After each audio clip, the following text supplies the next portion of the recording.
बहुमत न मिलने से जहां प्रधानमंत्री नरेंद्र मोदी की लोकप्रियता का पैमाना अब कितना रह गया है ये तो जगजाहिर हो ही गया है। लेकिन अब दूसरी ओर केंद्र की सरकार बनाने को लेकर बीजेपी बुरी तरह से फंस गई है। एक तरफ कुआं है तो दूसरी तरफ खाई, यानी कि एक नहीं दो दो बैसाखियों पर आकर टिक गई है बीजेपी। हाल फिलहाल मोदी और शाह की हालत इतनी खराब हो गई है कि उन्हें सरकार बनाने के लिए टीडीपी प्रमुख चंद्रबाबू नायडू और बिहार के मुख्यमंत्री नीतीश बाबू के सामने झुकना पड़ रहा है। पीएम मोदी और गृह मंत्री अमित शाह के चेहरे पर हवाइयां उड़ रही हैं। वहीं चंद्रबाबू नायडू और नीतीश बाबू ने मोदी साहब के सामने ऐसी शर्त रख दी है जिससे अब सरकार बनने से पहले ही उस पर टूट की तलवार भी लटक गई है। दोस्तों नमस्कार, मैं हूं संजय कपूर और आप देख रहे हैं सिटी मेल न्यूज। इस समूचे राजनीतिक घटनाक्रम पर हम नजर डालें उससे पहले दोस्तों आपको बता दें कि पीएम नरेंद्र मोदी ने अपने पद से इस्तीफा दे दिया है। अब नई सरकार चुने जाने तक मोदी जी देश के कार्यवाहक प्रधानमंत्री बने रहेंगे। हालांकि यह एक प्रोटोकॉल होता है कि नई सरकार का गठन होने तक पुराने प्रधानमंत्री को अपने पद से इस्तीफा देना होता है, लेकिन साथ ही संविधान में यह व्यवस्था भी है कि जब तक नई सरकार का गठन नहीं होता तब तक पुराने प्रधानमंत्री कार्यवाहक के तौर पर इस पद पर विराजमान रहते हैं। तो फिलहाल देश की बागडोर मोदी जी के हाथों में ही है। वहीं अब बात करते हैं एनडीए और बीजेपी में मचे कोहराम को लेकर। दोस्तों आपको बता दें कि बहुमत के आंकड़े से दूर बीजेपी अपने 2 से 40 सांसदों के साथ फिलहाल सरकार बनाने में सफल नहीं हो पा रही है। बीजेपी को एनडीए के 2 बड़े दलों के साथ ही सरकार बनानी पड़ेगी और जब तक ये दोनों दल चाहेंगे मोदी जी प्रधानमंत्री की कुर्सी पर रहेंगे। यानी कि अब केंद्र की मोदी नहीं बल्कि केंद्र में एनडीए की सरकार रहेगी।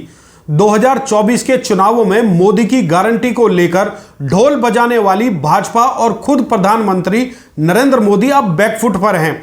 आपको शायद याद हो या ना हो, लेकिन आपको बता देते हैं कि मोदी जी कभी टीडीपी प्रमुख चंद्रबाबू नायडू को जी भरकर गालियां देते थे।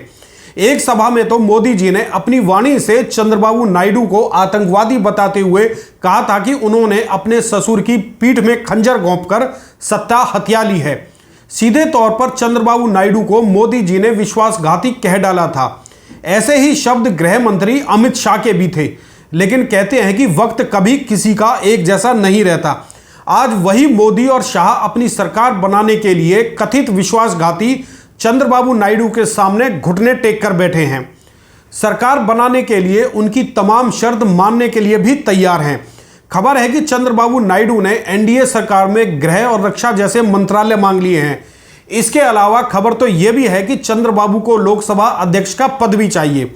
वहीं दूसरी ओर बिहार के चच्चा यानी कि नीतीश बाबू भी अपने सांसदों का समर्थन देने की एवज में मोदी जी से फाइनेंस और रेल जैसे 4 महकमे मांग रहे हैं।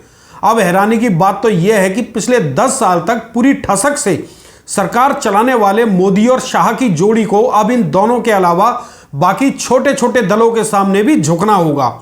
बिहार के चिराग पासवान भी 2 बड़े महकमों की मांग कर रहे हैं। ऐसे ही और भी दल हैं जो अब पिछले 10 साल तक चुप रहे, लेकिन अब वो भी अपना पूरा मूल्य वसूल करना चाह रहे हैं। इस सबके बीच एक और बड़ी खबर सामने आ रही है महाराष्ट्र से, जहां शिवसेना शिंदे गुट के 7 में से करीब 4 या 5 सांसद उद्धव ठाकरे से मिलने जा रहे हैं।